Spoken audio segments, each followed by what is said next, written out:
धन धन सतगुरु तेरा ही आसरा। डेरा जगमाल वाले की कुछ पुरानी यादें। ठीक 9 बजे महात्मा चंद लांगरी ने चाय बनाने के बाद चाय के घंटे बजाई। घंटी बजते ही सभी साधुओं ने और बाहर से आई हुई संगत ने प्रेम से चाय पी। उसके बाद मजलिस की कार्रवाई शुरू हुई। तकरीबन 10 बजे के करीब मैनेजर साहब जी बाहर तशरीफ़ लाए। थड़े के ऊपर कुर्सी पर बैठते ही फरमाया कि घूकियाँ वाले वालों की सलाह नहीं थी आने की। तो राजा जी ने कहा कि प्रोग्राम तो था। फिर आप जी ने पूछा कि फिर आए क्यों नहीं। गर्मी काफ़ी है जिसकी वजह से मैनेजर साहब जी के नज़दीक ही टेबल फैन पंखा चल रहा है। फिर आप जी ने पूछा कि मजलिस में कौन कौन नहीं आए। कृष्ण लड़का जो अमरपुर का रहने वाला है वो 2-3 दिन से मजलिस में आता ही नहीं है, जिसके बारे में मैनेजर साहब जी ने फरमाया कि अगर वो मजलिस में नहीं आता तो उनका बिस्तरा बाहर निकालो, वो औरों को भी ख़राब करेगा। थोड़ी देर के बाद ही कृष्ण लड़का मजलिस में आके बैठा। मैनेजर साहब जी ने वकील साहब से बड़ी उर्दू की फाइल मंगवाई। बाली को कहा और बाली जी ने गुरबाणी का शब्द जो सास ग्रास ध्याए मेरा सतगुर सो गुरसिख गुरु मन पाए शब्द बोला। मैनेजर साहब जी कुर्सी पर बैठे नाल नाल लाल जिल्द की फाइल जिसमें मस्ताना जी की हिस्ट्री लिखी हुई है देख रहे हैं। मैनेजर साहब जी ने बाली से कबीर साहब जी की बाणी के गुटके के बारे में पूछा। बाली जी उसी टाइम ही अपनी कोठी में जाके गुटके लेके आए। कबीर जी का एक शब्द है धन धन सतगुरु सत कबीर भगत भव पीर मिटाने वाले, वो शब्द देखा। मैनेजर साहब जी ने वकील साहब और बलकार जी को कुर्सी के नज़दीक बुलाया कि आप दोनों इधर आओ। साथ ही हंसकर फरमाया कि बीए पास इधर आओ। तो वकील साहब जी कहने लगे कि हमारी बीए को कौन पूछता है जी। ये फाइल काफ़ी दिन चेकिंग करने के लिए वकील साहब और बलकार जी के पास रखी हुई थी, जिसकी वजह से थोड़ी ख़राब लगती थी।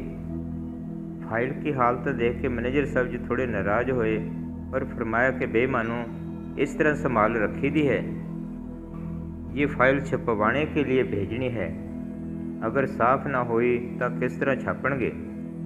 फरमाया कि आजकल तो सारी दुनिया ही लापरवाह बन गई है, कागज लेंगे और मरोड़ के जेब में डाल लेंगे। फिर आप जी ने फरमाया कि किताब को संभाल के रखो। फिर एक मजबून हुजूर ने हिंदी की किताब मंगवा कर देखा, जो था कि उस शाह जैसा ना दुनिया में आया ना आएगा। यही फ़कीर बाहू ने भी कहा है, पीर जिन्हां दा बाहू वो कंधी लगदे तरदे हो।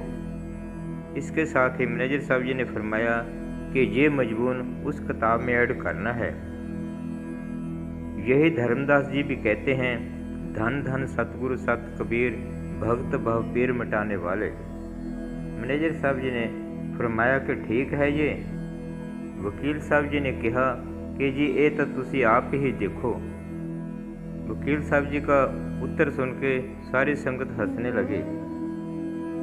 तो मैनेजर साहब जी ने फरमाया कि हमारा काफ़ी दिनों का विचार था ये शब्द देखने का, फिर भूल जाते हैं।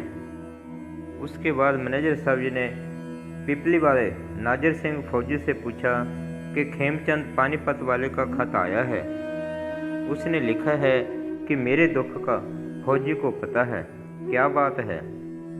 तो नाजिर सिंह जी ने बताया कि खेमचंद जी सत्संग पर बात कर रहे थे, कुछ सोने की टूमें चोरी हो गई थी जो घर वाले मेरे जुम्मे लगाते हैं।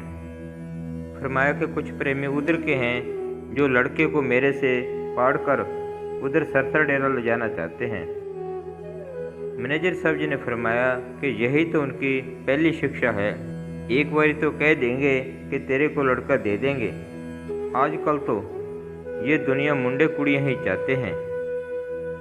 खेमचंद के बाप के बारे में मैनेजर साहब जी ने फरमाया कि वो भी 27 महीने के बाद पैदा हुआ सी। खेमचंद आप भी 27 महीने के बाद पैदा हुआ है। इनका लड़का तो आप 27 महीने के बाद ही पैदा होया है। हुण लड़के ने एक लड़की को गोद ली है। कोई कम होए लोग मगर पै जाते हैं कि चलो उत्थे फलाने कोल हुणे ही कम हो जाऊगा। दुनिया को तो ख्वाहिशें पूरी होनी चाहिए, परमार्थ का तो कोई गाहक ही नहीं। एक बारी प्रेमी को तोड़ देते हैं, फिर अगला आप ही शर्म का मारा नहीं आता। मगर हमें ये डट नहीं आते।